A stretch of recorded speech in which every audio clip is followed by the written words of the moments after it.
ना, ये सबसे इंपॉर्टेंट टॉपिक है, परावर्तन के नियम। किसके नियम? परावर्तन के नियम। तो परावर्तन के कितने नियम है?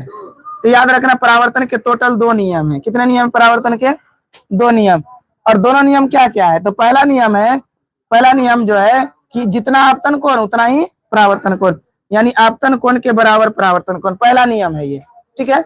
और दूसरा नियम हमारा क्या है? तो दूसरा नियम हम बताए थे कि आपतित किरण अभी और परावर्तित किरण और आपतन बिंदु पर जो अभिलंब डालते हैं, तीनों एक ही तल पर होगा। कौन कौन चीज? तो आपतित किरण,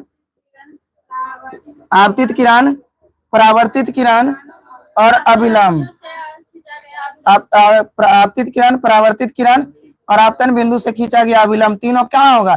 तो तीनों एक ही तल पर होगा। तीनों एक ही तल का मतलब समझ में आ रहा है कि एक ही तल में जिस दर्पण पर ये घटना हो रहा है उसी पर होगा। ऐसा नहीं कि हम आपतित किरण इस दर्पण पर की दिए तो परावर्तित किरण किसी दूसरे किरण पर निकलेगा, ऐसा नहीं होता।